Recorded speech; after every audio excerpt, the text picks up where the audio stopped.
Ya, alhamdulillah sehat Ustadz. Alhamdulillah ya, Ustadz Lukman sudah bergabung ya di tengah-tengah kita. Pada Bapak Ibu, teman-teman sekalian, pada tema kali ini kita mengangkat mengenai ibadah orang untuk fikih ibadah bagi orang yang sakit. Nah, ini terkait dengan di lingkungan kita bekerja. Jadi para perawat nih, terutama nih kita nanti sedang merawat ya, ada yang bertanya pasien kepada ibu-ibu dan teteh perawat, jadi bisa menjawabnya seperti apa ketika ada pasien yang sedang sakit ingin melakukan tentang sholat atau ibadah lainnya. Jadi mohon para perawat ataupun semuanya yang bekerja di rumah sakit mohon disimak karena ini sangat berharga untuk kita ya ilmunya. Jadi mohon disimak dan diperhatikan. Ya Ustadz Lukman, sudah panjang-panjang lebar lagi Ustadz. Jadi untuk waktu dan tempat dipersilakan Ustadz.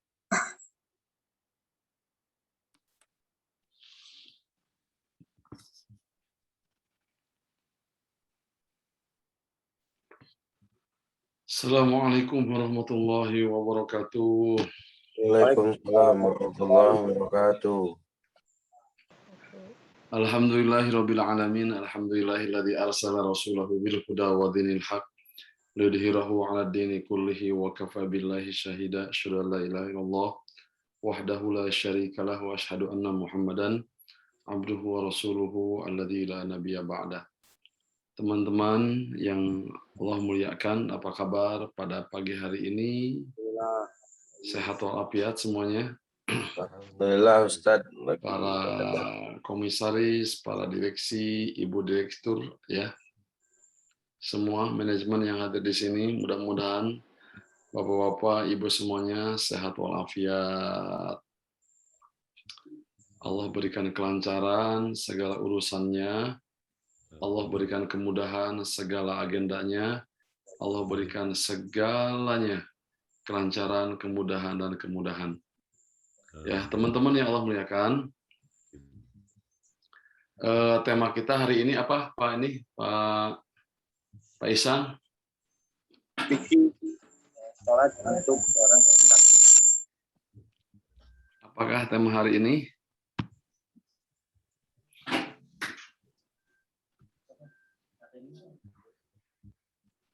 Materinya sedang diproses.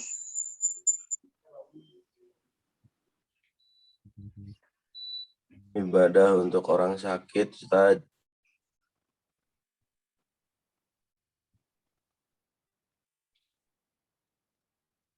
Ya, tema kita hari ini adalah fikih ibadah bagi orang yang sakit.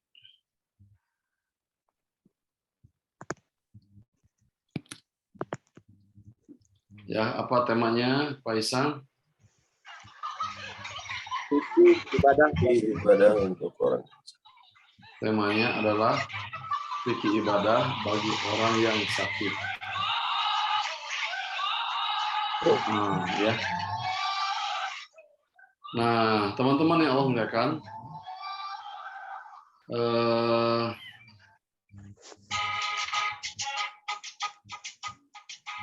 dalam syariah Islam ini, salah satu keistimewaan, salah satu keutamaan, salah satu komprehensi kesemuliaan, kesempurnaan ajaran Islam itu adalah ya syariah sampai ngurusin masalah fikih ibadah bagi orang yang sakit. Betul tidak? Ya, makanya para ulama menjelaskan ya, Islam itu adalah dinun syamilun mutakamilun. Agama Islam ini adalah agama yang betul-betul sempurna dan menyempurnakan. sempurna dan menyempurnakan. Seluruh urusannya dibahas, didalami. Baik itu yang ada kaitan dengan masalah akidah,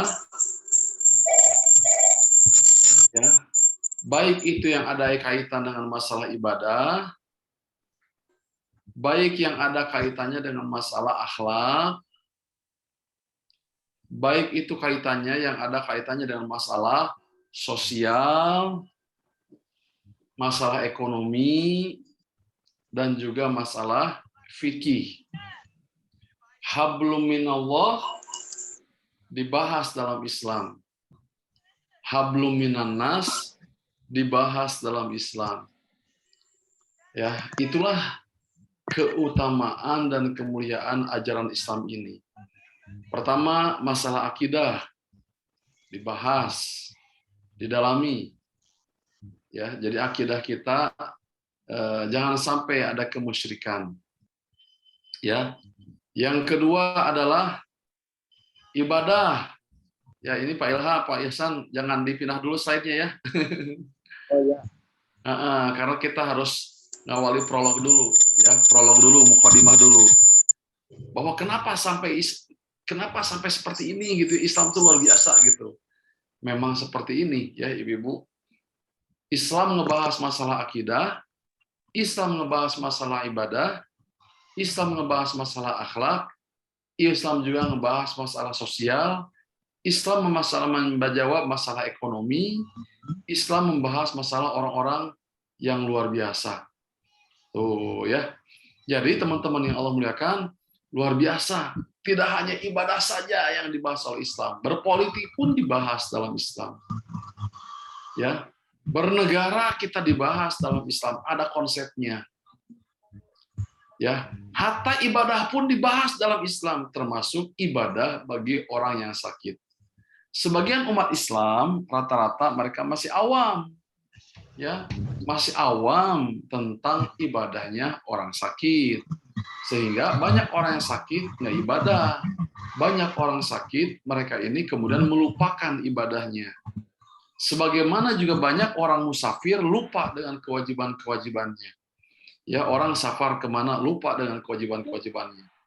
Ya, nah jadi teman-teman yang Allah muliakan, Islam itu ngatur ngurus dari bangun tidur sampai tidur lagi. Ya, teman-teman coba.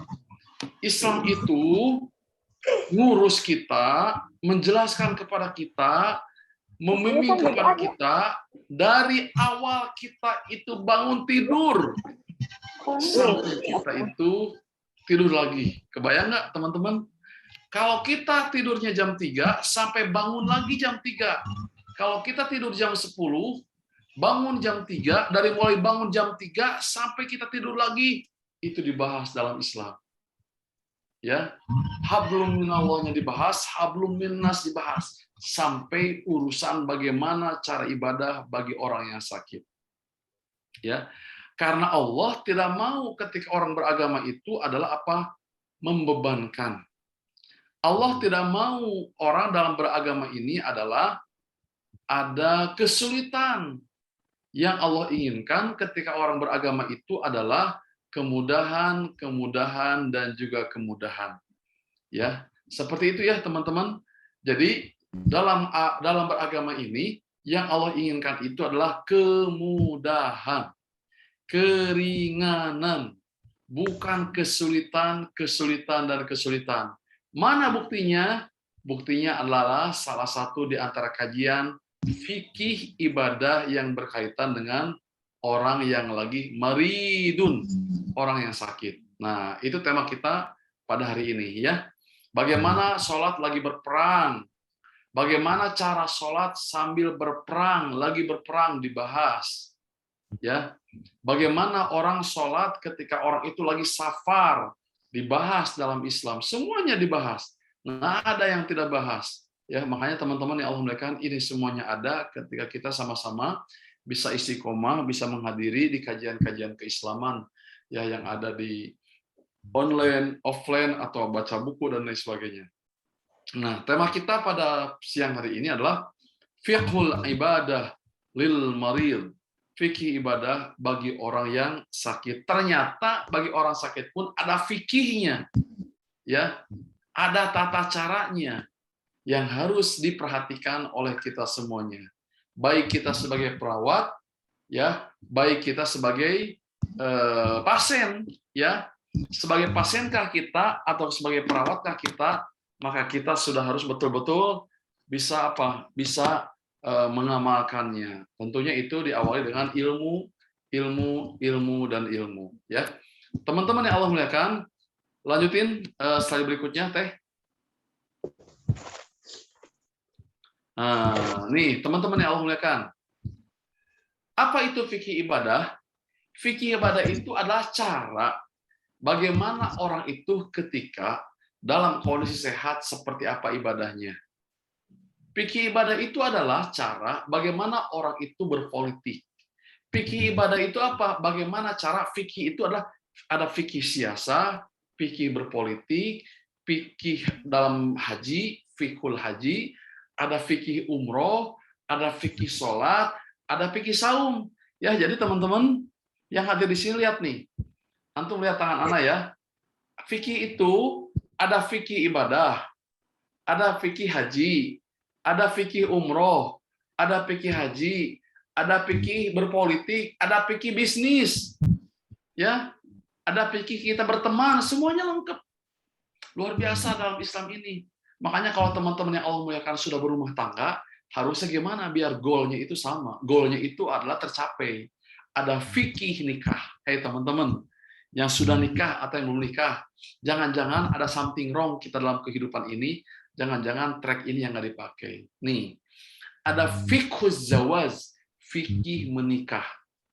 Fikhul usroh, fikih berumah tangga. Tuh teman-teman, ya jangan-jangan para ayah aneh-aneh kepada suami, para istri aneh kepada suami, suami aneh kepada istri karena jauh daripada fikihnya, jauh daripada tracknya. Padahal sudah diatur semua tracknya itu, track ini, track ini, track ini, semuanya sudah diatur. Ya, nah sekarang yang akan kita bahas adalah fikul ibadah. Jadi fikih ibadah bagi orang sakit. Nih ada hadis dari Rasul Shallallahu Alaihi Wasallam. Ya teman-teman, yuk kita simak hadis ini. Idza maridul abdu aw safara kutiba lahu mithlu ma kana ya'malu muqiman sahihan. Ya, teman-teman lihat nih. Idza maridul abdu aw safara kutiba lahu mithlu ma kana ya'malu muqiman sahihan. Artinya adalah jika seorang hamba sakit atau melakukan safar, ya perjalanan yang sangat jauh, maka dicatat baginya pahala sebagaimana kebiasaan dia ketika mukim dan ketika dia sehat. Tuh ya. Jadi teman-teman yang Allah muliakan, salah satu keutamaan kita beribadah dengan Allah tersebut adalah dalam kondisi sakit kita banyak kekurangan. Dalam kondisi sakit kita banyak keringanan. Dalam kondisi sakit kita banyak sekali dipermudah, dan dipermudah. Ya, namanya rukhsah. Ya, apa rukhsah Pak Ustadz? Rukhsah itu diringankan. Apa itu rukhsah? Dimudahkan. Nah, jadi ketika orang itu safar, ketika orang itu sakit, maka hukumnya yang berlaku adalah hukum ketika orang sakit. Hukum ketika orang itu safar. Nah, artinya adalah ada keringanan, dan keringanan. Ada kemudahan, dan kemudahan. Bagaimana cara saumnya? Bagaimana cara ibadahnya? Bagaimana cara sholatnya? Semuanya diberikan kemudahan. Apa yang Allah berikan kepada kita semuanya? Ya teman-teman, lihat nih. Walaupun kita melaksanakan cara ibadah dengan cara orang yang sakit, ya karena kita lagi sakit, tetapi tidak mengurangi pahala kita. Hei teman-teman, jamaah sekalian, tidak mengurangi pahalanya. Biasa sambil berdiri, duduk. Biasa sambil berdiri, berbaring. Pahalanya mah sama dengan orang yang berdiri. Tuh ya. Makanya ya beragama ini dengan akal. Jangan sampai ada orang sakit maksain berdiri. Jangan sampai ada orang sakit maksain berdiri. Ya. Ada saya mah, ada saya padahal lagi liur-liur lah, lagi pusing-pusingnya. Jangan maksain, pahalanya sama. Ya, teman-teman. Bisa ada pasien nih para perawat ya, para manajemen anu maksain kekeh hayang sholat kudu ka masjid ya, hayang sholat sambil berdiri, sampaikan kepada pasien tersebut, ibu, bapak, pahalanya sama kata Rasul ya, sebagaimana orang itu kebiasaannya ketika lagi dalam kondisi waktu sehat atau ketika orang tersebut mukim. Mana dalilnya? Dalilnya ini. Idza maridul abdu aw safara kutiba lahu mithlu ma kana ya'malu mukiman sahihan. Apabila seorang hamba itu sakit atau seorang hamba itu safir, maka dicatat orang tersebut pahalanya. Teman-teman yang Allah, maka dicatat. Ya, dicatat dan dicatat semuanya. Dicatat semuanya. Sebagaimana pahala orang mukim, sebagaimana pahala orang yang betul-betul sehat walafiat. Jadi jangan sampai orang tersebut berkecil hati. Ya Pak Ustadz Isan, para perawat semuanya, jangan sampai yang sakit melaksanakan cara ibadah ini berkecil hati. Ya. Tapi ingat ya, sebagaimana kebiasaan dia di mukim. Tuh, jadi ada proses yang mengawalinya apa? Kebiasaan dia di mana sholatnya. Kebiasaan dia gimana bisa menjaga sholat atau tidak. Kebiasaan dia bagaimana istiqomah nggak dia dengan sholat dan lain sebagainya. Tuh ya. Jadi ketika orang sudah ada proses kebiasaan, terus sakit. Nah, kemudian dia sholat dengan cara orang sakit. Kemudian dia sholat dengan cara orang yang betul-betul berada dalam kondisi sehat walafiat, maka tanpa mengurangi pahala sekalipun. Yuk kita lanjutin teh.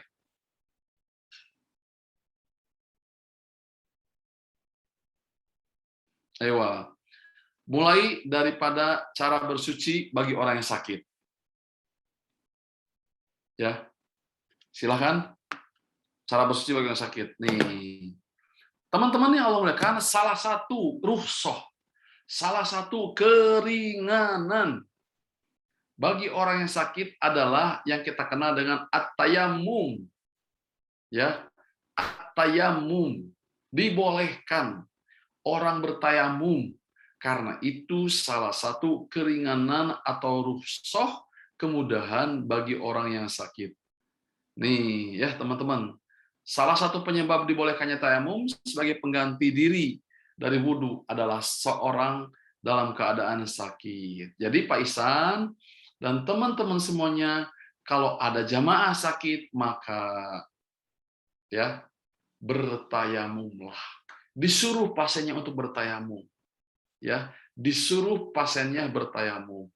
Karena tayamum adalah salah satu syariat yang Allah berikan kepada kita semuanya untuk meringankan dan memudahkan ketika kita dalam kondisi uzur, ada halangan dan halangan. Bagaimana cara tayamumnya ini ya teman-teman?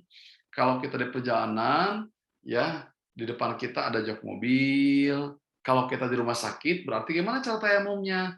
Tayamumnya ada tembok, tembok set ke tembok. Gitu ya. Ada tembok, ada kasur, ya. Kalau kita di luar gedung gimana? Ada tanah, gitu, ya. Kalau di pesawat bagaimana? Di depan kita ada jok pesawat. Jok pesawat tempelin. Ada dinding tempelin. Ada punggung orang tempelin. Ke tanah tempelin, gitu. Mana aja yang memungkinkan, ya. Nah, setelah tempelin begini beres. Setelah itu begini lihat nih. Nah, begini tayang tuh teman-teman lihat nih. Tidak usah sampai ke sini.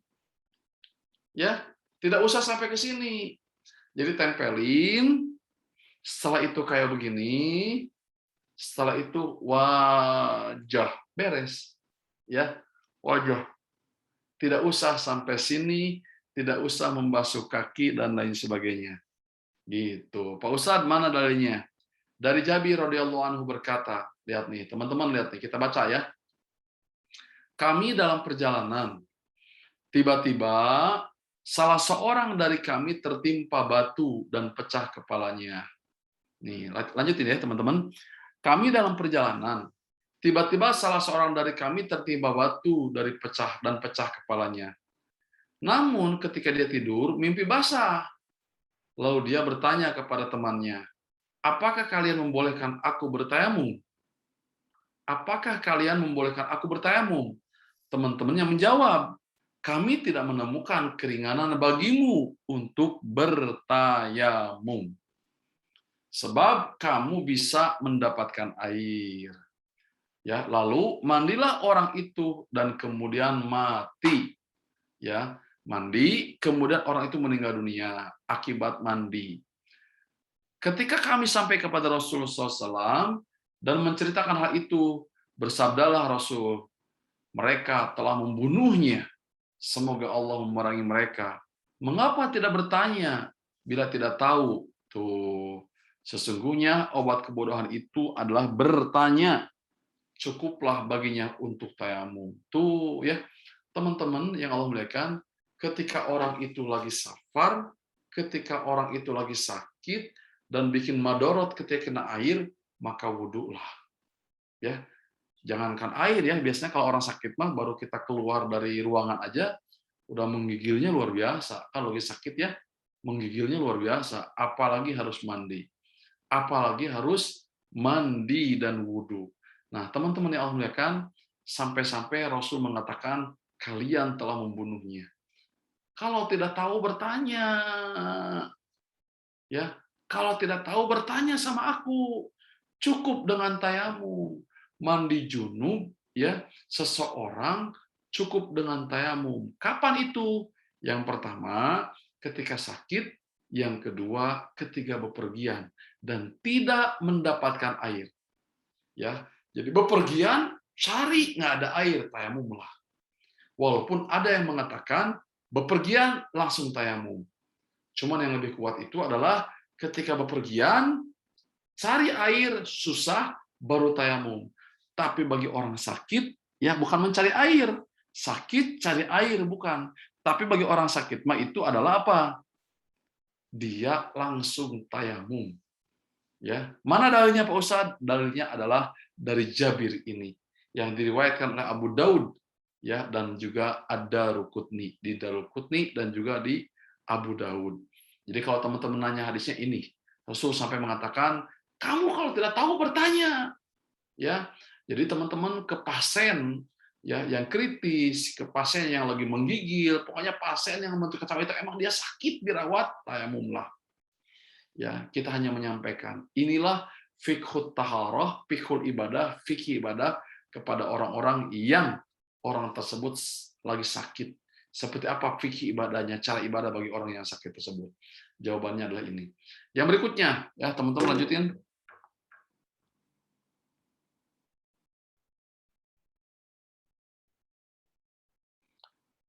Bagaimana Pak Ustadz kalau seandainya ada perban? Orang yang sakit tapi ada perban. Ya. Nah, teman-teman yang Allah muliakan, kalau ada orang yang sedang menderita luka pada kulit yang diperban, maka dia boleh tidak membasahi perbannya. Hei teman-teman, ada orang yang sakit diperban, maka orang tersebut dibolehkan tidak kena dengan air perbannya itu. Tetapi cukup dengan mengusapkan tangannya yang basah. Artinya adalah lukanya tetap kering, tidak kena air wudhu. Misalnya gini, ini ada ini kita wudhu ya, teman-teman lihat nih. Ini segini nih, ya segini segala macam. Ada perban segini, maka tangan kita basahin, usap aja kayak gini, set kayak begitu. Tidak mesti diguyur, ya si tangan yang ada perban ini, kemudian dimasukin ke keran. Ada keran kita masukin langsung, nggak usah. cukup tangan ini dibasahin, usap saja. Nih, ya teman-teman, dari Ali bin Abi Thalib, dia berkata, lenganku patah pada perang Uhud. Nih, ketika perang Uhud, Ali bin Abi Thalib patah tangannya itu. Sehingga terjatuhlah bendera dari tanganku. Ya. Lalu Nabi SAW memerintahkan, pegang tangan kiri. Ya. Pegang dengan tangan kiri, karena sesungguhnya dia akan menjadi bendera di dunia dan akhirat. Lalu aku berkata, apa yang aku kerjakan bila ada perbannya? Rasul bersabda, cukup diutas di atasnya. Cukup diusap di atasnya. Ya, jadi teman-teman yang Allah muliakan, Masya Allah, tabarakallah ya. Islam ini datang kepada kita semuanya bukan untuk mempersulit, bukan untuk menyusahkan, bukan untuk bikin kita repot, tapi untuk meringankan, memudahkan. Salah satunya adalah bagaimana cara berwudu bagi orang yang bagi orang yang sakit, ya. Bagaimana ketika orang itu ada perban, cukup di tangannya, cukup di kakinya, cukup di badannya, dia ngusap dengan tangan yang sudah dibasahi. Sempurnalah wudu itu orang tersebut. Ya, sempurnalah itu wudu orang tersebut, sekalipun orang tersebut tidak diguyur atau tidak dibasahin tangan yang kena dengan perbannya. Ya, kata Rasul Shallallahu Alaihi Wasallam, cukup diusap di atasnya. Ya, tuh ya teman-teman, Masya Allah, tabarakallah. Lanjutin. Nah, tadi bagaimana cara bertayamum? Yang kedua, bagaimana cara kalau kita berwudu, mewudukan bagi orang yang luka, ya, luka dan luka, sebagaimana lukanya Ali bin Abi Thalib. Ya, jadi teman-teman ya Allah muliakan, ada cara bagi orang yang sakit. Silahkan lanjutin teh. Nih, Pak Ustadz, bagaimana kalau seandainya pasien itu tidak bisa berdiri? Ya, sama sekali nggak bisa berdiri, Pak dosen itu. Nih, ini hadis yang menjelaskan kepada kita semuanya tentang keringanan bagi orang-orang yang punya uzur, bagi orang-orang yang kena uzur syar'i. Salah satunya adalah orang tersebut punya penyakit, tidak bisa berdiri sama sekali. Contohnya, sebagaimana orang yang stroke, nggak bisa berdiri, betul tidak Pak Isan? Orang stroke bisa berdiri nggak? Ada sih yang bisa berdiri ya. Kalau stroke dua-duanya gimana? Gitu ya. Nah, ini kata Rasul SAW. Nih, kanat bi bawasir. Fasa'altu Rasulullah sallallahu alaihi wasallam. Ya. Aku bertanya kepada Rasulullah SAW, ya Rasulullah, aku itu punya penyakit ini. Penyakit wasir, bawasir. Ya, wasir. Bagaimana kata Rasul? Sholli qa'iman.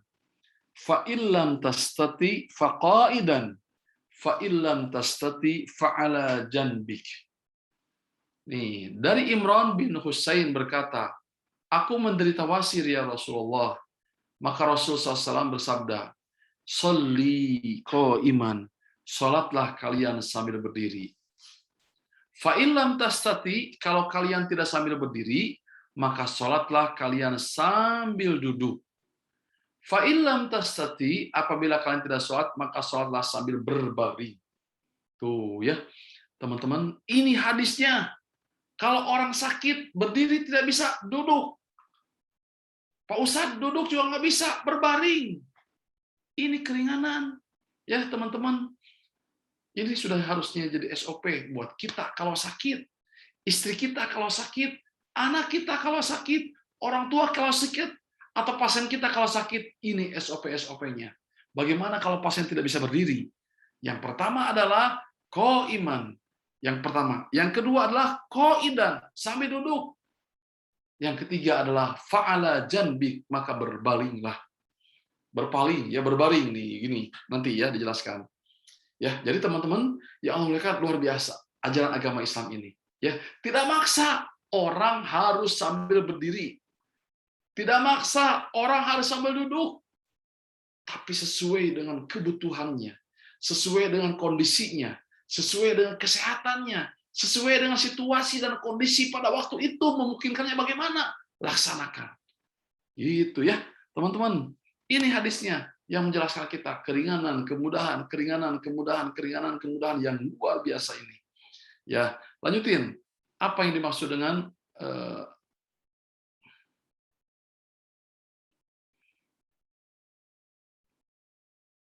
ayo Pak Isan? Nah, kesimpulannya adalah orang yang tidak mampu berdiri maka salatlah sambil duduk.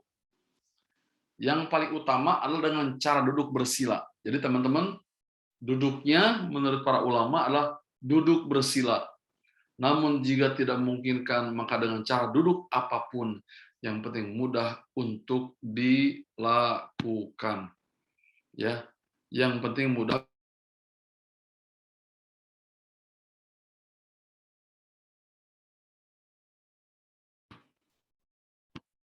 Jadi, duduk pun silakan diberikan yang paling termudah. Duduk pun silakan nyamannya seperti apa. Cuman yang paling utama kalau bisa diproses dan diprioritaskan maka duduknya sambil bersila. Ya. Kalau kita bisa usahakan duduknya sambil bersila.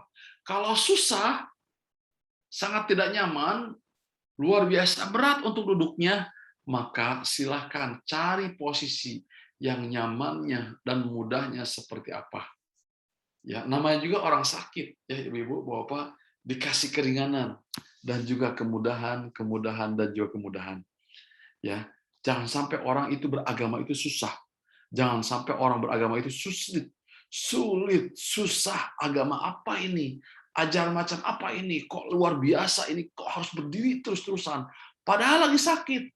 Ini jawabannya, teman-teman. Ya, tolong kasih tahu kepada pasien-pasien kita ya, yang ada di rumah sakit supaya betul-betul mereka terbimbing semuanya, termasuk bimbingan dalam rangka ibadah, fikhu ibadah bagi orang yang sakit. Lanjutin Pak Isan. Nih, orang yang tidak mampu berdiri dan tidak mampu duduk, maka salatlah sambil berbaring. Salat sambil berbaring ada dua macam ya teman-teman.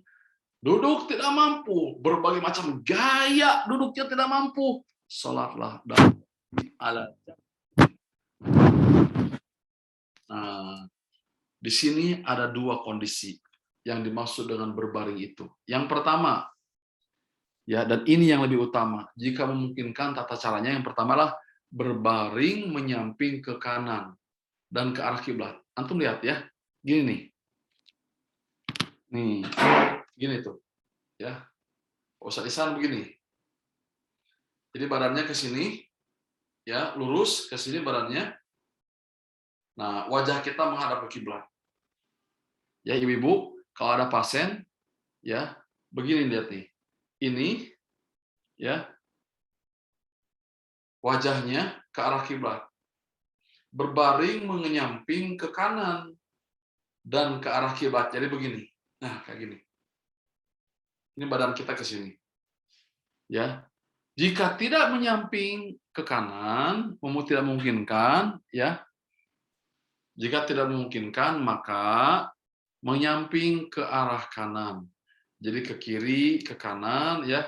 Namun tetap ke arah kiblat. Misalnya gini, ke kanan ini paling utama. Atau sini, ya. Nih kayak begini. Ini ke sini lurus. Ya. Jika tidak bisa menyamping ke kanan maka tidak bisa menyamping ke kanan, maka menyamping ke kiri, tetap ke arah kiblat. Jika tidak memungkinkan untuk menghadap kiblat, maka tidak mengapa. Jadi diusahakan dulu, diupayakan dulu. Ya, ada proses pengorbanan, ada proses perjuangan si pasiennya mau mau dibimbing dan diarahkan untuk menghadap ke kanan, menghadap ke kiblat, berbaring ke sebelah kanan atau berbaring ke sebelah kiri. Kayak begini, nih menghadap kiblat ke sini. Kalau kayak gini, menghadap kiblat. Itu pemahaman ala janbik, ya, menyamping, berbaring menyamping, itu pemahamannya ada dua. Yang pertama, ya, adalah begini, wajah menghadap kiblat, atau kayak begini, wajah menghadap kiblat, berbaring badannya itu. Yang kedua, ya teman-teman yang Allah muliakan, yang kedua adalah silakan.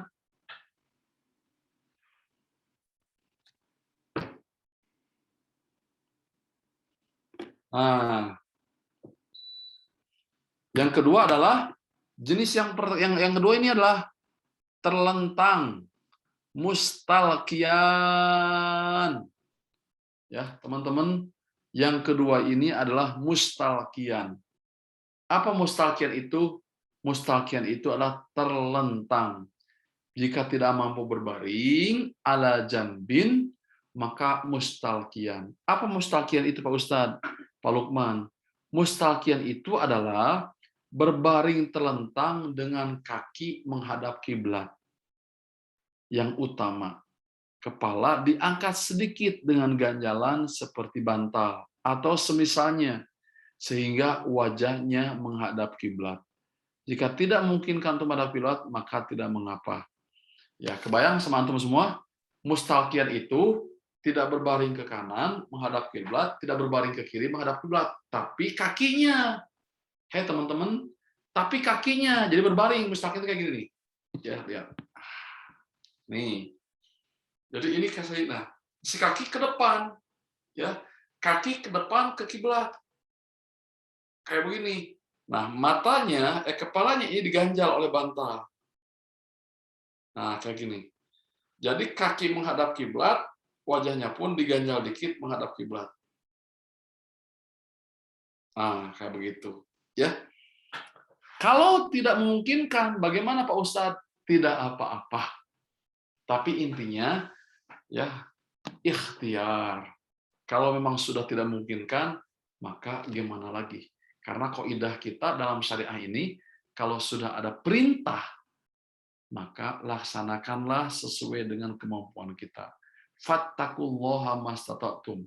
Kata Rasul hadisnya, wa idza amartukum bisyai'in, apabila aku memerintahkan sesuatu, maka laksanakanlah sesuai dengan apa?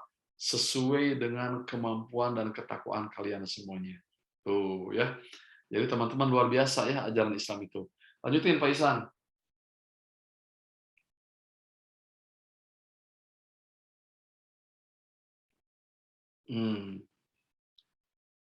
Pak Lukman, bagaimana kalau orangnya tidak mampu menggerakkan anggota tubuhnya total? Total tidak bisa menghadapkan tubuhnya. Nah, teman-teman yang Allah muliakan, di sini dijawab, jika tidak mampu menggerakkan anggota tubuhnya, namun bisa menggerakkan mata, maka sholatlah dengan gerakan mata. Luar biasa ya. Maka sholatlah dengan menggerakkan mata. Karena ini masih termasuk makna al-imma. Ia kedipkan matanya sedikit ketika takbir dan ruku. Dan ia kedipkan mata untuk sujud disertai dengan gerakan lisan ketika baca ayat sholat. Jika lisan tidak mampu digerakkan, maka bacaan sholat itu cukup dibaca di dalam hati. Ya ibu-ibu, di antara kita ada keluarga, ada sahabat yang lagi sakit, total nggak bisa apa-apa. Ya, di antara pasien kita ada pasien yang luar biasa, total nggak bisa ngikutin arah imam yang normal pada umumnya. Jawabannya adalah ini ya teman-teman. Maka dia di posisi apa ya? Berbaring, tapi sudah tidak bisa dibaringkan, sudah tidak bisa di ke kanan kirikan, sudah tidak bisa kayak begini. Maka orang tersebut ya apa ya namanya itu, selama bisa mengedipkan mata gini contohnya nih. Allahu Akbar. Setelah itu dia sholat. Setelah itu dia apa namanya itu, takbir. Takbirnya gimana? Tidak bisa kayak gini. Ini dengan isyarat. Ya, ia kedipkan matanya sedikit ketika takbir dan ruku. Jadi gini. Allahu Akbar. Sami Allah. Ya. Sambil diikuti dengan gerakan lisan.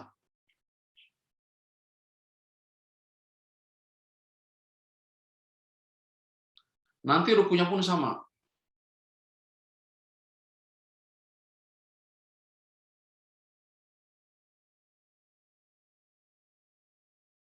Nah, kalau sujud panjang, kedipannya agak 2. Nah, gitu. Ruku juga panjang, kedipannya melebihi takbir. Di Allahu Akbar. Allahu Akbar. Nah, bismillah, setelah itu langsung. Rukunya gimana? Nah, kayak gitu. Ia kedipkan banyak untuk sujud disertai dengan gerakan lisan, serta membaca bacaan sholat.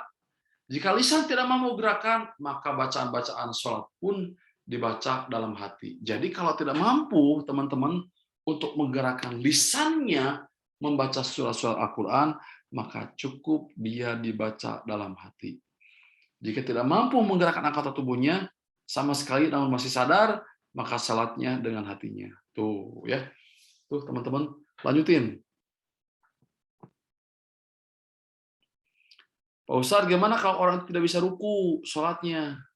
Ya, duduk bisa, ruku nggak bisa, berdiri bisa. Nah, menurut jumhur ulama, orang yang tidak bisa melakukan gerakan atau berposisi ruku, dia harus berdiri tegak lalu mengaugkan kepala. Jadi begini, ya teman-teman lihat nih. Allahu Akbar, berdiri nih. Nah, beres ya, alhamdulillahirabbil maliki yaumiddin iyyaka na'budu wa iyyaka nasta'in ihdinas siratal mustaqim. Beres. Setelah itu qul huwallahu ahad. Setelah itu gimana? Nggak bisa ruku, gini aja. Anggukan. Ya. Dia harus berdiri tegak lalu mengaugkan kepala. Setelah itu langsung sujud. Ya. Kemudian dia mengaugkan kepala lalu masih tetap berdiri berdasarkan hadis. Wa qumu lillahi qanitin. Maksudnya bila orang sakit tidak mampu melakukan gerakan ruku, maka dia mengambil posisi dasar yaitu berdiri. Rukunya hanya dengan mengangguk saja. Jadi gini. Allahu Akbar, beres segala macam.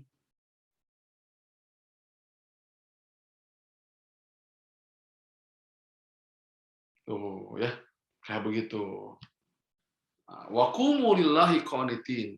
Yang penting orang tersebut sesuai kemampuan kita berusaha untuk menjaga kehusyuan. Ya, jadi tidak bisa ruku, orang tersebut berdiri. Bagaimana cara rukunya? Lihat, kedipan mata. Bukan kedipan mata, gini. Nah, ya, kayak begitu. Yuk lanjutin.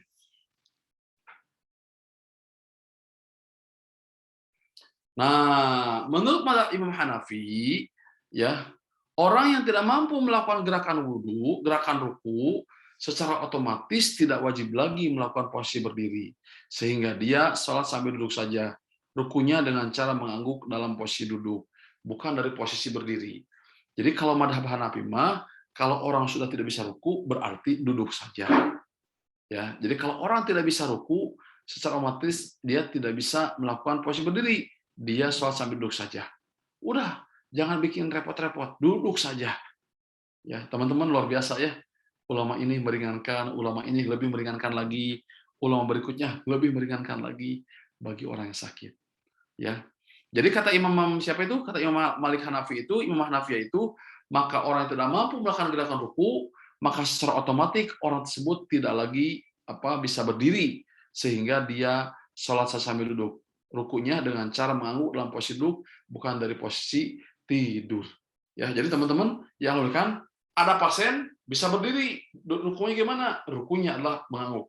Pak Ustadz, kalau gitu mah udah repot segala macam. Boleh, jangan pintas. Gimana caranya Pak Ustadz?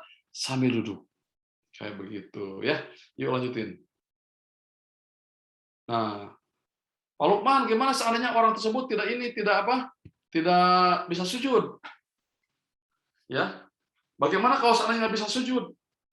Orang tersebut, jawabannya adalah orang yang bisa berdiri tapi tidak bisa sujud, dia cukup membungkuk saja. Sedikit saja dengan badan masih dalam keadaan berdiri. Nah, teman-teman boleh lihat ya. Kayak begini misalnya. Allahu Akbar. Orang yang bisa berdiri tapi tidak bisa sujud, dia cukup membungkuk sedikit saja dengan badan masih dalam keadaan berdiri. Ya, gini kan tadi begini. Allahu Akbar. Ini muruku. Ya. Nah, kalau dia mau sujud gimana mau sujud? Nih. Kayak gitu. Jadi kalau sukuk ini, kalau dia jatahnya sujud begini. Gitu.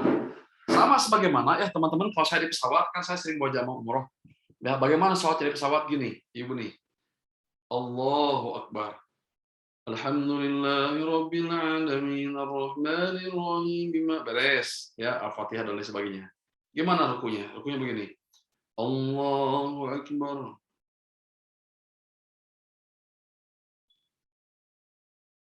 Sami'allahu liman hamidah. Allahu Akbar. Allahu Akbar. Allahu Akbar. Jadi antara ruku dengan sujud ada jeda yang sangat berbeda. Kalau ruku begini, kalau sujud begini. Itu ya. Rasul SAW bersabda, lihat nih. Ini statota antas juda adalah ardi wa illa faumi imaan waj'al sujuduka ihfad min ruku'ika. Bila kamu mampu sujud di atas tanah, maka lakukanlah. Namun bila tidak, maka anggunkanlah kepala. Jadikan sujudmu itu lebih rendah daripada ruku. Jadi kayak tadi ya, kayak tadi posisinya. Begini, ruku, sujud begini. Mau berdiri juga sama, kita berdiri kayak begini, jadi begini. Gitu ya. Nih, kata Rasul SAW, ini statota antas juda alal ardi. Kalau seandainya kamu bisa sujud di atas tanah, maka laksanakanlah. Wa illa, kalau tidak, maka anggukanlah kepala, anggukan kepala. Faumi, anggukanlah kepalamu, jadikan sujudmu waj'al sujudaka ahfadu min ruku'ika. Sujudmu itu lebih rendah. Jadi cara menganggukkan kepalanya lebih ke bawah lagi ketika orang itu mau sujud. Lanjutin. Nah, Pak Ustadz, bagaimana tidak bisa menghadap kiblat? Ya, teman-teman, ini sudah dibahas di awal ya, sudah dibahas di awal. Berbaring miring, posisi bagian kanan tubuhnya ada di bawah dan bagian kiri berada di atas, mirip dengan posisi mayat yang masuk ke liang lahat. Atau posisi terlentang, kakinya menghadap kiblat, maka dianggap posisi badannya sudah memenuhi syarat. Jadi ini sudah dibahas seperti yang tadi. Bagaimana kalau tidak bisa menghadap kiblat total kayak begini ya, ibu-ibu, ini kita berdiri ya, menghadap kiblat, Allahu Akbar. Nah, nggak bisa Pak Ustaz, gimana caranya? Nih, tadi udah ya, ala janibain, berdiri kayak begini, atau kayak begini, lurus menghadap kiblat, atau terlentang kayak begini, kemudian kepala dikasih bantal. Biasanya di rumah sakit ya pada umumnya si tempat kasurnya kan sudah ditinggiin kayak begitu. Mau datar, mau tinggi, tambah tinggi bisa kalau di rumah sakit. Nah, lanjutin ya teman-teman.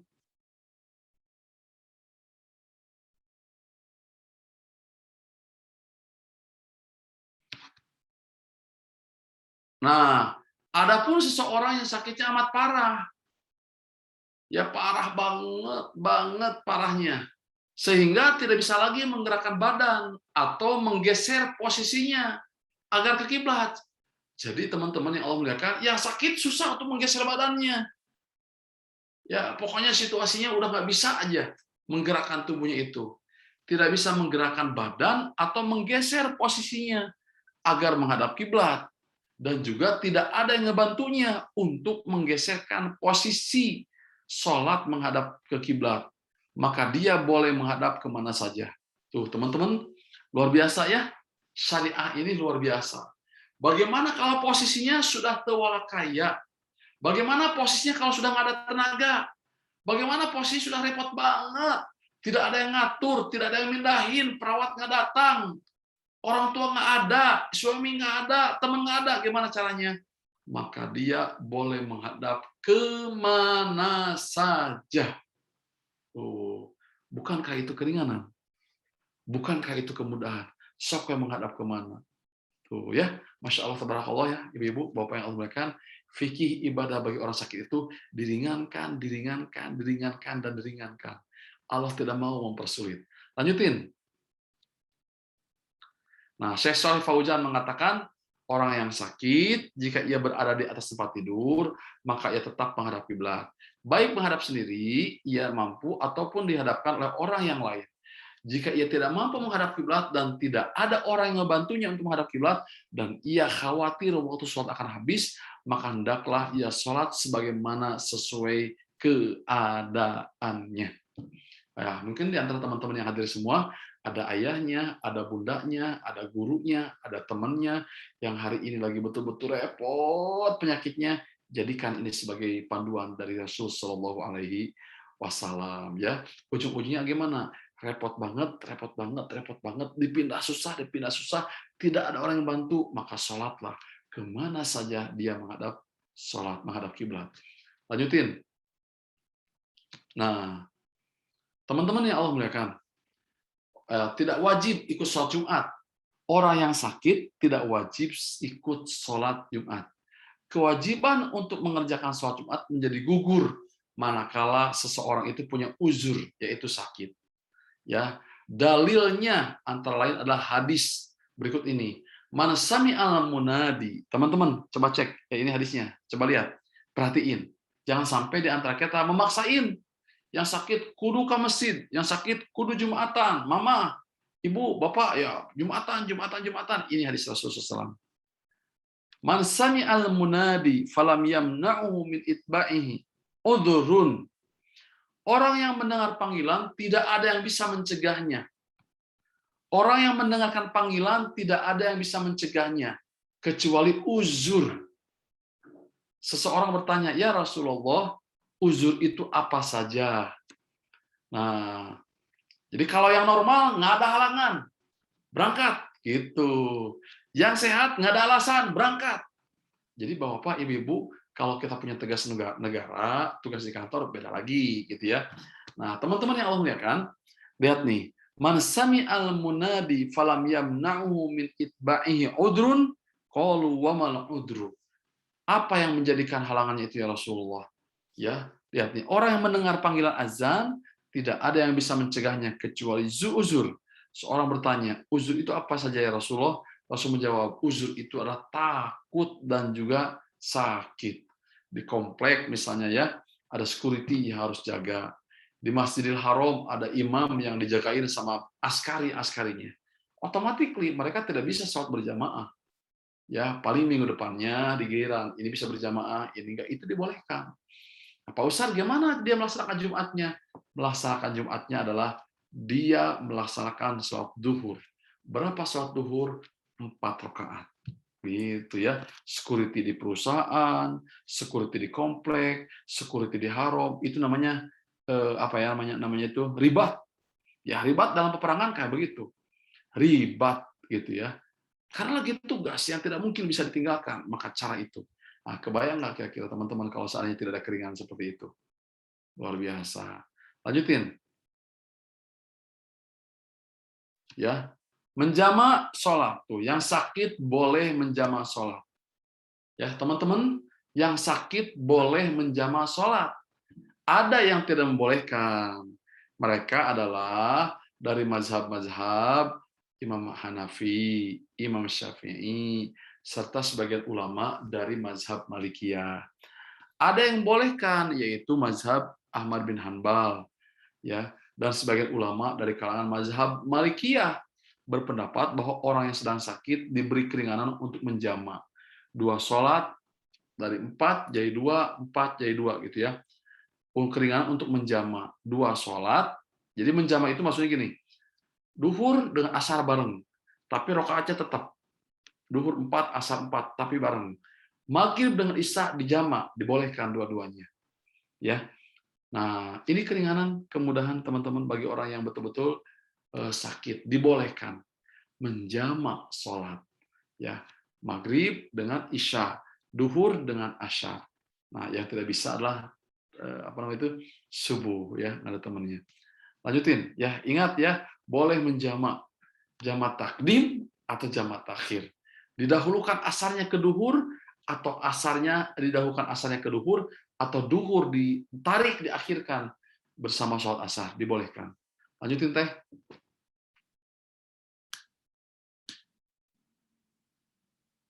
Nah, teman-teman yang Allah muliakan, yang lagi sakit ada keringanan berikutnya. Dibolehkan tidak sholat berjamaah di masjid.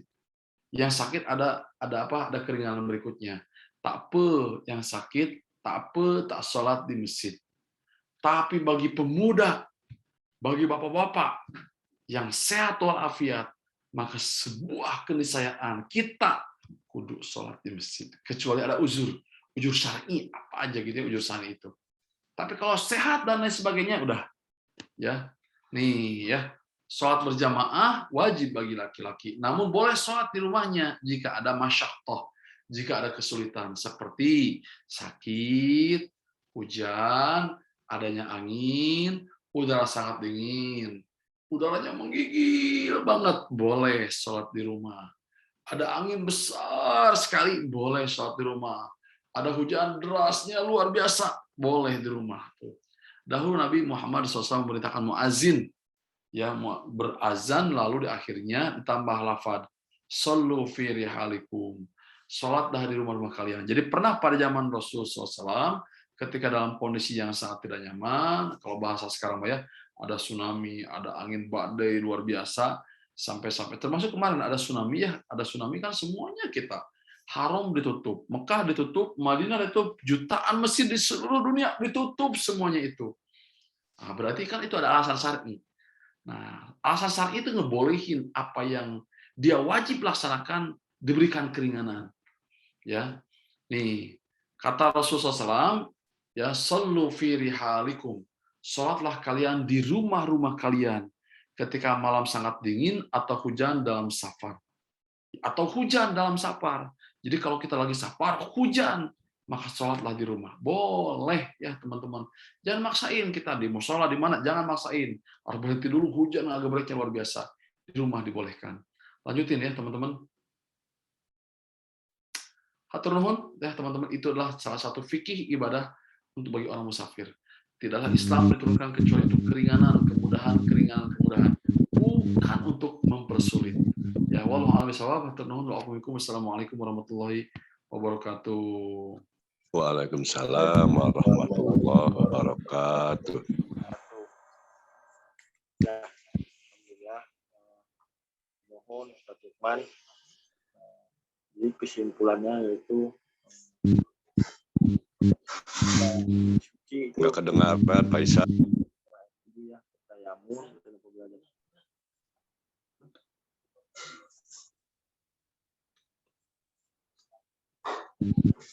ya, terima kasih Ustaz Lukman. Ya, ada yang ingin bertanya? 3 pertanyaan. Kurang keras ngomongnya Pak Isa, nggak kedengaran. 3 pertanyaan dibuka untuk bagi yang ingin bertanya, silakan. Pak Amir, Pak Asep, Pak Rizky, silakan. Ibu-ibu yang lainnya. Insya Allah sudah paham semuanya Pak Isan. 3 pertanyaan, silakan.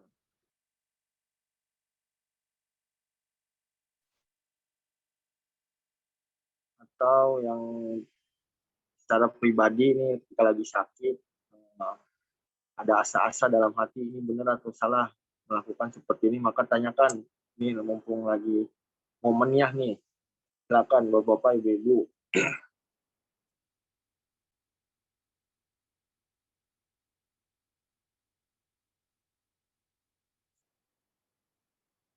Pak Asep nih, ada yang bertanya nih melalui chat, Pak Ustadz. Assalamualaikum Pak Ustadz.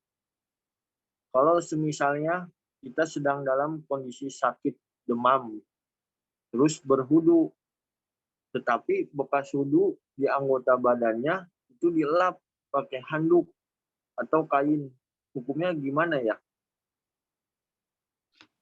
Apa Isan?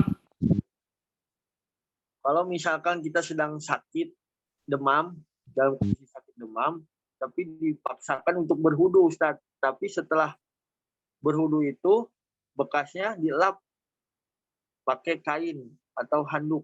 hukumnya seperti apa, Ustaz? Dia berarti hukumnya tidak ngambil keringanan.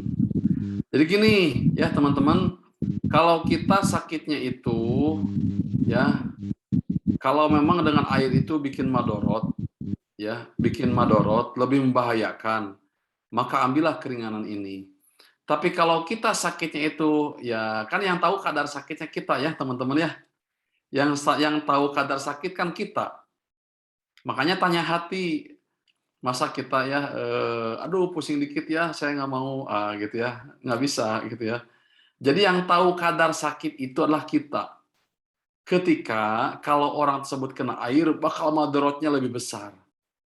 Ya, madorotnya lebih besar. Bisa menggigil, bisa kayak gini, kayak begitu. Nah, maka Islam memberikan keringanan, gitu. Cukuplah bertayamum. Ya, jadi yang tahu ukuran lebih madorot dan tidaknya itu siapa? Kita sendiri yang lebih tahu itu, jangan maksain. Tapi kita sendiri juga jangan ngebohongi diri sendiri. Apa iya cuma gitu ya, cuma pusing dikit tiba-tiba tayamum, saya mah tayamum pusing dikit padahal aduh ya, atau ada luka di tangan gimana gitu ya, dikit gitu. Nah, jadi itu lebih kepada apa ya namanya itu, objektivitas penilaian kita kepada diri kita. Ya, seperti itu. Jadi kalau seandainya kena air itu jauh lebih madorot, bakal menggigilnya luar biasa, secara medis jangan kena air, nanti Bapak akan begini, akan begini. Nah, itu baru tayamum. Tapi kalau sakitnya ringan-ringan, ya segala macam, pusing dikit, demam dikit gitu ya segala macam, kena air juga tidak menggigil dan segala macam, maka tak apa, gitu ya. Gitu Pak Isan. Ya, sudah jelas ya Pak Asep. Ya silakan 2 pertanyaan, untuk pertanyaan lagi. Ya, silakan ditanyakan di chat maupun dilangsungkan pertanyaannya. Silakan ibu-ibu nih, ibu-ibu, perawat-perawat, ada pengalaman apa kepada pasien? Silakan ditanyakan. Ibu perawat terkait dengan hal tersebut nih, lebih condong kepada perawat-perawat nih. PK, rawat inap, GD, mungkin ada pengalaman yang pernah dialami, silakan ditanyakan. Insya Allah ya, sudah jelas sejelas-jelasnya. Tanya, diaktifkan. Mangga Bu Desi. Ibu Desi, mangga silakan. Oh Bu Desi nih, Pak Ustadz, di luar tema. Mangga silakan. Pak Aris tuh, Pak Aris. Kita sedang sibuk di pasien, dan kebetulan pasiennya sedang gawat darurat, lalu kita lupa tidak sholat asar dan maghrib, serta ingat saat akan memasuki sholat isya. Pertanyaan, apa yang harus kita lakukan? Pertanyaannya, apa yang harus kita lakukan? Apakah bisa dijamak atau bagaimana? Ya, dalam sebuah hadis Rasulullah SAW mengatakan, Sholli haitsu dzakaroha. Sholatlah kapan ketika kalian ingat. Yang namanya lupa itu, ya, yang susah itu adalah melupakan. Lupanya disengaja, gitu ya. Itu baru bermasalah. Tapi kalau lupa maka sholli haitsu dzakaroha. Sholatlah kapan kita ingat. Sholatnya bisa pada isya, menjelang isya, pas kita ingat, waduh belum maghrib, waduh belum asar, waduh belum duhur.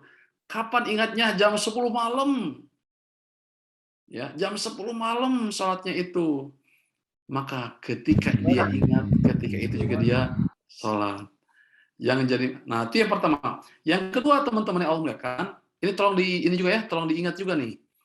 Ini bukan lupa, ada pasien emergency pas waktu duhur, bahkan menjelang waktu duhur, setengah jam sebelum duhur, seperempat jam sebelum duhur, ini pasiennya emergency di UGD. Hei teman-teman, di UGD perlu perawatan, perlu penyikapan, perlu tindakan sementara beberapa menit lagi ini adalah waktu sholat. Atau waktu sholat, pada waktu sholat. Gimana kira-kira? Nah, teman-teman yang Allah muliakan, dalam posisi kayak begini itu adalah lakukan tindakan lebih dahulu. Ya, sampai seperti itu syariah itu mengaturnya. Karena ini kaitannya dengan nyawa. Ya, yang tidak boleh itu adalah kita sengaja meninggalkan. Nanti aja, nanti aja, nanti aja. Itu tidak boleh. Tapi ketika posisinya orang tersebut dihadapkan dengan sesuatu yang harus dilakukan, emergency, kalau tidak, nyawa taruhannya. Kalau tidak, darah kemana-mana. Kalau tidak, maka luar biasa, maka kita tindakan itu didahulukan. Beres itu semuanya, baru sholat. Atau ada ibu-ibu, ya ini dokter misalnya, ada ibu-ibu datang, ini luar biasa, sudah emergency, mau melahirkan luar biasa. Pas datang waktu sholat, gimana kira-kira? Bisa nggak ke pasiennya itu? Bu, ngelahirkan kewenya, abdi beres sholat heula. Abdi ngelahirkan kewenya setengah jam deui, tong sakit aja namanya. Nggak bisa. Tangani dulu. Ya, sebisa mungkin terselesaikan. Baru setelah itu sholat. Ya, jadi kepada teman-teman sebagai manajemen, sebagai perawat, sebagai medis dan lain sebagainya, dalam kondisi-kondisi emergensi, maka hukum itu berubah menjadi fleksibel. Tuh ya, contohnya gini ya teman-teman. Hey, teman-teman yang saya cintai, yang saya hormati. Pak Ustadz, boleh nggak kita pakai celana dalam ketika tawaf, ketika umroh? Boleh nggak Pak Ustadz kita pakai celana dalam sidi ketika kita tawaf? Boleh nggak menurut antum? Nggak boleh. Yang berjahit dipakai itu nggak boleh. Antum kalau tawaf itu semuanya dibuka kecuali pakai ihram. Baju kita ini, baju dalaman kita semuanya harus dibuka bagi laki-laki. Ya, kalau tawaf. Jadi betul-betul 100% dibuka, simpanlah ihram. Pakailah ihram. Harus seperti itu teman-teman yang Allah muliakan. Jadi harus Pak Ustadz. Ini saya pakai CD masih nempel. Kata medis, ini kalau tidak ada penahan, maka madorotnya lebih besar. Saya bisa pingsan Pak Ustadz. Madorotnya lebih besar. Bagaimana hukumnya? Hukumnya adalah pakaian yang berjahit yang bisa nempel kepada badanmu selama itu adalah maslahat secara medis. Dibolehkan. Tuh, jadi larangan-larangan tadi itu dibolehkan dalam kondisi emergensi. Hampir semua ya teman-teman. Antum lagi saum nih, Pak Ustadz Asep nih, Pak Asep Suryana lagi saum, gitu ya. Pagi-pagi Pak Asep begitu bangun jam 7, ya, ayam makanan, maka dikira teh lagi begitu habis satu piring, gitu ya nikmat, lagi saum. Lagi saum kita. Gimana kira-kira? Lanjutkan saumnya, dan saumnya tetap sah. Apa itu yang satu piring? Itu adalah sedekah. Itu adalah hadiah. Itu adalah sedekah. Pak Ustadz dapat sedekah dong. Saya mau lagi. Makan 2 piring lagi. Makan 3 piring lagi. Nggak boleh kayak gitu mah. Yang pertama aja itu yang dimaksud dengan sedekah. Lanjutin saumnya. Kenapa? Karena lupa. Gitu ya. Gitu teh. Tak apa. Ya, sudah cukup jelas ya. Silakan satu pertanyaan lagi. Ya, Pak Ustadz. Haris,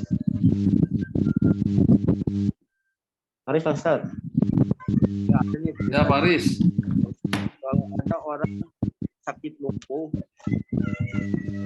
siapa Begini Pak Ustadz. orang tersebut ingin sholat, wudunya atau tayamum gimana ya Pak Ustadz?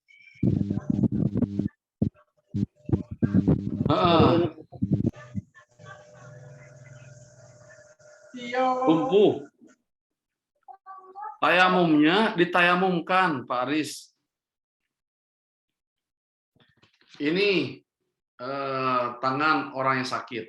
Nah, tangannya. Nah, tangannya itu suruh menepuk, sama kita ditepukin. Ya, tangan kitanya, kalau dia bisa menggerakkan, ayo ke sini. Abang, mas sini, tepukin. Nepuk, nepuk. Kalau dia masih bisa menggerakkan diri sendiri, alhamdulillah. Ya, kalau dia bisa menggerakkan diri sendiri, alhamdulillah begini, begini, kemudian begini. Tapi kalau dia sudah nggak bisa, gimana Pak Ustadz? Sama sekali nggak bisa. Maka dibantu sama kita yang sehat walafiat. Tangan kita diginiin, ke tangan dia begini, ke tangan dia digituin. Setelah itu apa coba? Tangannya nih kayak gitu ya, digituin. Nah, kayak gitu. Ditayamumkan. Ya, sama kita ditayamumkan. Bukan dia bertayamum, tapi ditayamumkan. Dibantu bertayamum. Ya, dibantu bertayamum. Kalau dia tangannya gini aja nggak bisa apa-apa, begini kan gitu ya, nggak bisa gimana-mana, tangannya kan nggak bisa lagi stroke mah. Gimana caranya? Sama kita diginiin, sama kita. Nah, dia kan ke wajah nggak bisa, gimana kira-kira sama kita juga diginiin? Nah, kayak begitu kan? Ditayamumkan, dibantu sama kita. Kalau bisa terangkat tangannya, sudah kita bantu, dia begini ya, biar dia begini. Dah. Nah, kita angkat tangannya, biar tangan dia gini. Nah, beres kayak begitu. Dia tidak mungkin kan tayamum sendiri, begini sendiri kan nama juga stroke, nama juga sakit. Ya, tidak mungkin dia mandiri dan dia sendiri. Berarti dia dibantu oleh kita, ditayamumkan sesuai kemampuan kita. Nah, kalau dia sama sekali nggak bergerak, ya udah kita begini, ke tangan dia diginiin, diangkat tangannya, kemudian ke wajah. Nah, udah kayak gitu aja. Gitu Pak Aris ya. Barakallahu fikum Pak Aris. Pak Ustadz, ini satu lagi Pak Ustadz, terkait dengan barusan. Ini ada dari Kang Leo. Tapi ini posisinya tidak ada siapa Ustadz. Nah, cara berwudu atau bertayamumnya seperti apa Ustadz? Gimana? Jadi pada saat kumpul total orang ini kumpul total niatnya itu ingin sholat niatnya, cuma wudu sama bertayamumnya itu kan harus ditayamumkan sama orang. Nah, posisinya tidak ada siapa-siapa Ustadz. Ini gimana? Oh, posisinya nggak ada siapa-siapa.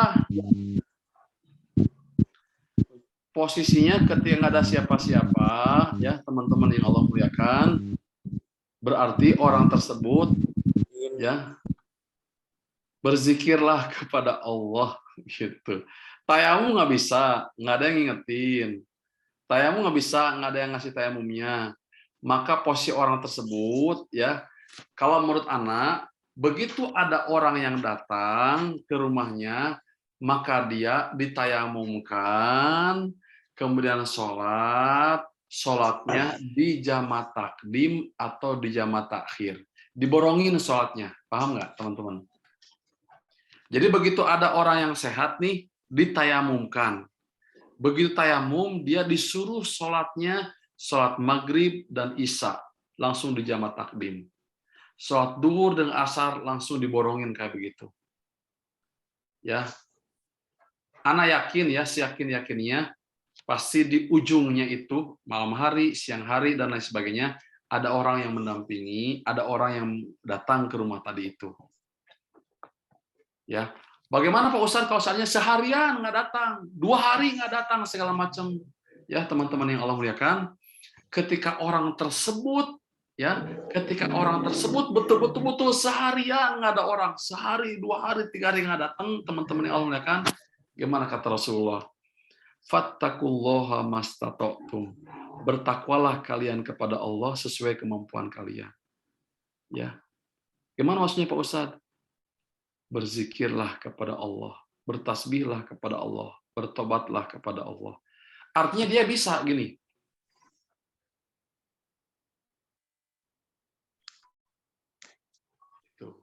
Nah, tapi kalau kasusnya itu duhur, asar nggak ada orang, begitu asar ada orang, tayamumkan. Maghrib nggak ada orang, isya nggak ada orang, malam hari ada orang, ditayamumkan. Sholatnya jama' terus dijama'. Ya, kayak begitu. Sholatnya pun kan sholat yang ringan, sholat yang betul-betul kayak pakai isyarat, pakai apa gitu ya, segala macam. Gitu Pak Isan. Nah, jadi Pak Rio, intinya Ustaz boleh tidak bertayamum ya? Ya artinya posisi orang tersebut ketika nanti orang tersebut kalau berhari-hari dia betul-betul betul-betul tidak ada orang sama sekali, betul tidak? Sama sekali nggak ada orang, maka orang tersebut ya beramal sesuai dengan kemampuan dia. Ya, beramal dengan kemampuan dia. Dia sama sekali tidak bisa menggerakkan sama sekali kan badannya. Ya. Ya, teman-teman. Lihat ya, teman-teman. Dia sama sekali tidak bisa menggerakkan. Kasurnya itu tempat tayamum. Hai teman-teman. Pak Isan, mana Pak Rio? Pak Rio, kasurnya dia kan begini. Nih, dia tangannya kan dia begini. Nih, kan gini. Kan badannya dia udah tempat tayamum gitu ah. Ya, ini kan ada apa? Ada dinding di sini. Ini bukan dinding apa? Ada pakaian di sini. Nah, kan di sini ada pakaian dia. Pakaian itu udah tempat tayamum. Jadi setelahnya dia kayak begini nih, kayak begini. Lihat tangan saya ya. Dia kan stroke kayak begini. Ya, teman-teman lihat nih. Nah, setelah itu kan dia tinggal begini. Sesuai kemampuan dia. Pelan-pelan. Begini, gini. Udah. Ya. Nah, setelah itu dia masuk ke kepalanya. Yang jadi masalah, salah satu nggak bisa. Ini satu aja, udah satu. Atau ini, yang ini, gini. Yang ini tarik, gini. Jadi ketika orang bertayamum, bukan berarti orang itu harus bangkit, berdiri, nyari dinding. Bukan, ya teman-teman. Bangkit, berdiri, nyari dinding, nyari tanah. Bukan. Tempat dia tidur, jadikan tempat tayamum. Ya. Tempat dia tidur, di situ ada bantal, di situ ada spray, di situ adalah tempat dia bertayamum. Menggerakkan tangannya sesuai kemampuan dia. Gimana aja terserah kemampuan dia. Setelah itu angkat tangannya, ucapkan sekali. Udah gini aja nih. Dah. Sesuai kemampuan dia. Seperti apa? Insya Allah, Allah Maha Tahu. Gitu ya, Varian ya.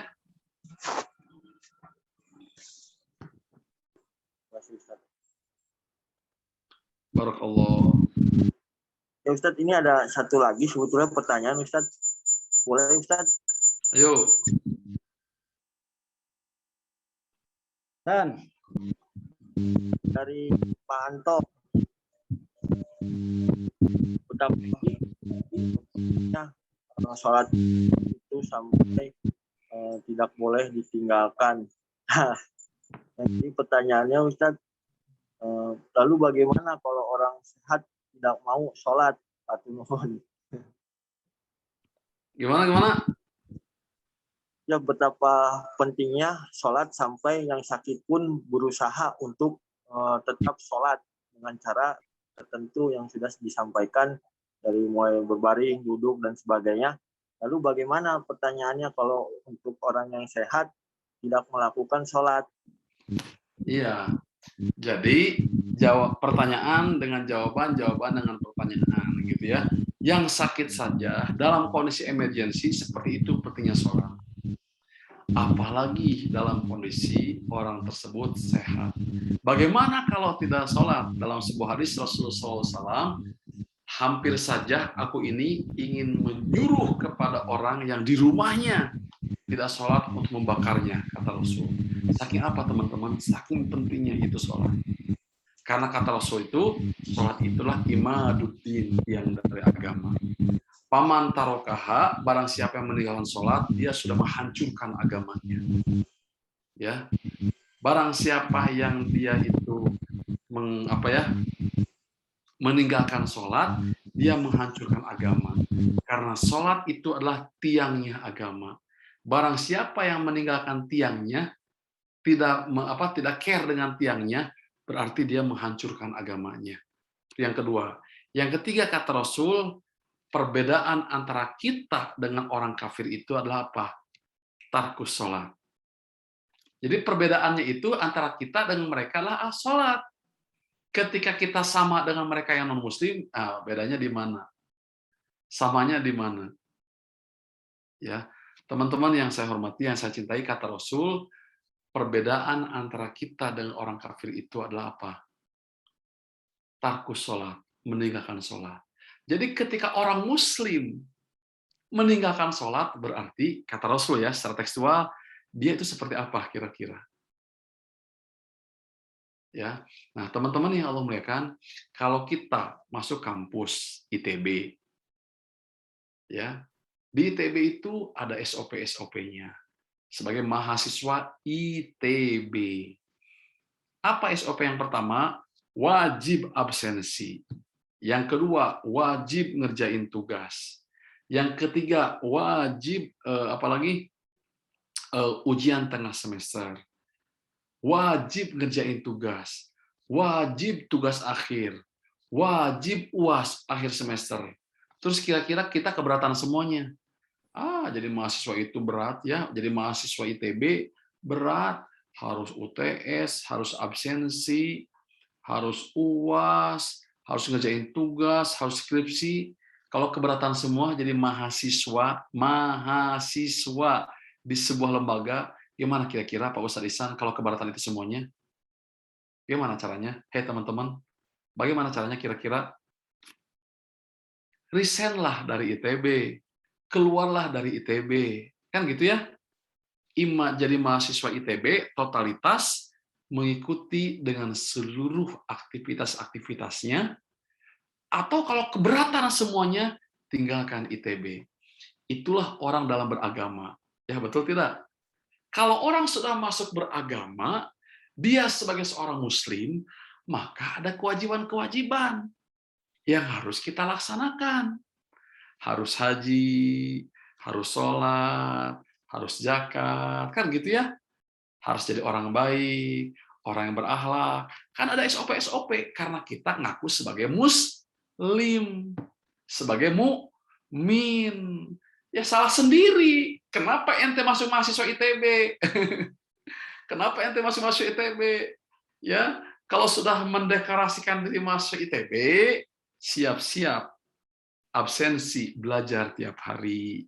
Siap-siap seminggu sekali ada tugas dari dosennya. Siap-siap per 2 bulan sekali ada UTS, ujian tengah semester. Siap-siap per 4 bulan sekali ada ujian akhir semester. Siap-siap nanti ada tugas dadakan. Siap-siap nanti ada tugas skripsi yang menyita perhatian. Gitu ya ITB? Iya harus. Wah, keberatan. Saya keberatan, tidak mau UTS, tidak mau UAS, tidak mau.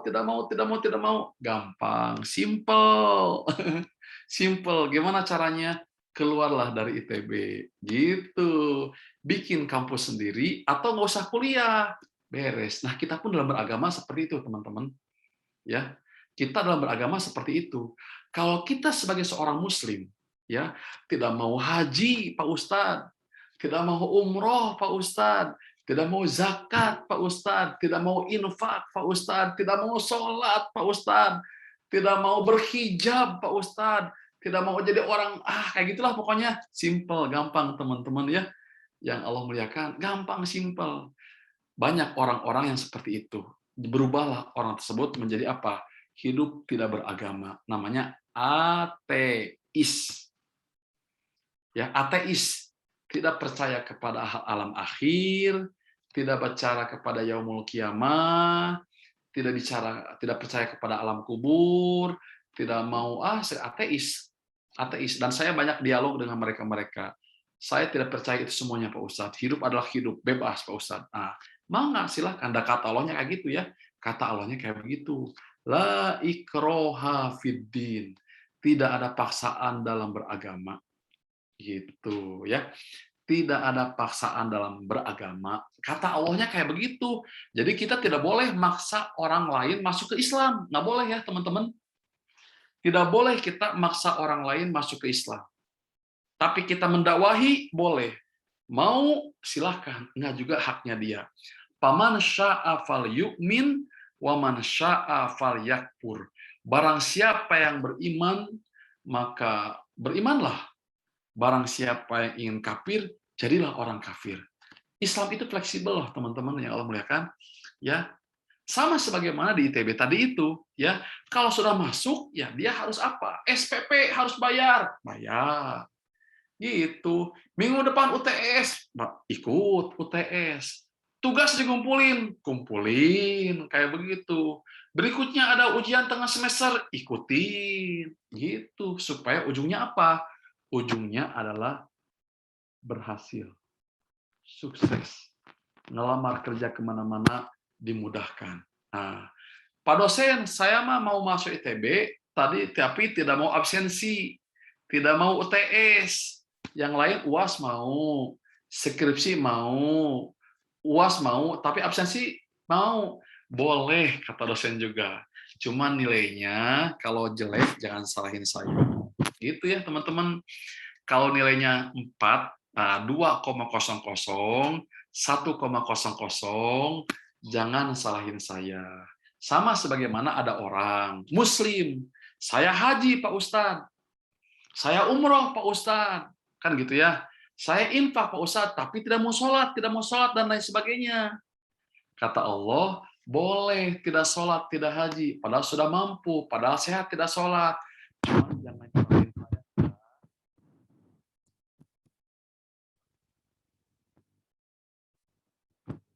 Oh, banget. Nah, sementara pengennya kita kemana? Pengennya ke surga, tapi rapot jeplok gimana kira-kira? Pengen kerja jadi PNS, pengen di Pertamina, pengen di Telkom kerja, misalnya. Ini kan misal. Begitu dicek indeks prestasinya 1,5. Nah, gimana kira-kira? Ya, gimana kira-kira ya, teman-teman? Ya, SOP perusahaan yang tadi nilainya minimal 3,00. Nilai kita 1,5. Gimana cara mengangkatnya? Nah, itulah orang juga sama seperti itu. Pengen ke surga semuanya, cuman ngangkatnya gimana biar ke surga? Gimana kira-kira? Yang 1,5 IP-nya tapi pengen keterima di Telkom, di Telkomsel, di BUMN, di Pertamina. Gimana cara ngangkatnya kira-kira? Coba antum jawab. Ya, dengan hati antum masing-masing, dengan hati kita masing-masing. Gimana cara ngangkat orang tadi itu ya mau mengamalkan yang ini, tidak mau yang ini. Mau mengamalkan yang ini, tidak mau yang ini. Silahkan, kata Allah juga nggak apa-apa. Cuman jangan salahin aku ya, gitu ya. Kalau nanti pas rapot dibagikan, ya nilainya itu ada nilai rapot dapat, cuman pas-pasan. Tapi kita pengen ke surga. Itu masalahnya, kita pengen ke surga. Cuman SOP ke surga itu nilainya di atas 8,00. Nah, gimana kira-kira? Ya. Nah, teman-teman yang Allah muliakan, seperti itu masalahnya. Dan bagi Allah, ya sebagaimana tadi, if'alu ma syi'tum. Beramalah sesuai dengan kemampuan kalian. Beramalah sesuai dengan hawa nafsu kalian. Beramalah sesuai dengan apa yang ente inginkan. Ya, tapi ingat kata Allah, seluruh amalan kalian akan kembali kepada aku. Kira-kira kalau saya sebagai mahasiswa ITB tadi itu IP-nya 1,5, percaya diri nggak saya akan ngelamar ke perusahaan-perusahaan besar tadi itu? Ke Pertamina, kemana, percaya diri nggak kira-kira? Nah, gimana kepercayaan kita? Dapat cinta Allah, dapat sayang Allah, dapat jaminan ahli surga, sementara kita sendiri malu lihat nilai kita. Aduh, malu. Aduh, malu Pak Ustadz, malu. Nah, gimana kira-kira? Satu sisi pengen dicintai oleh Allah, pengen disayang oleh Allah, dicintai oleh Allah, disayang sama Allah, tapi kita sendiri juga malu dengan nilai kita. Gitu ya, Pak Isan. Hatur nuhun lah. Barakallahu fikum. Assalamualaikum warahmatullahi wabarakatuh. Insyaallah.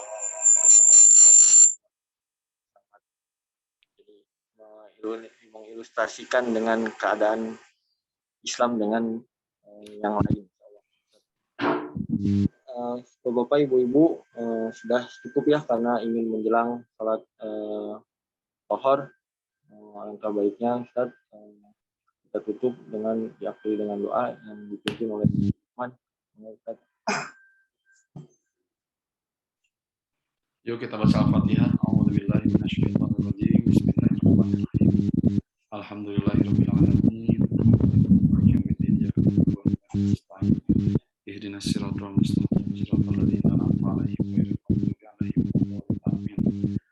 Allahumma lakal hamdu wa lakal syukru la ilaha illa anta astaghfiruka wa atubu ilaik. Allahumma lakal hamdu wa lakal syukru la ilaha illa anta astaghfiruka wa atubu ilaik. Allahumma inna dhalamna anfusana wa illam taghfir lana wa tarhamna lanakunanna minal khasirin. Allahumma inna dhalamna anfusana wa illam taghfir lana wa tarhamna lanakunanna minal khasirin. Allahumma inna ala dzikrika wa syukrika wa husni ibadatik. Allahumma inna ala dzikrika wa syukrika wa husni ibadatik. Allahumma inna ala dzikrika wa syukrika wa husni ibadatik. Allahumma ya Allah ighfir lana dzunubana wa kaffir anna sayyi'atina wa tawaffana ma'al abrar wa tawaffana ma'al abrar wa tawaffana ma'al abrar wa tawaffana ma'al abrar.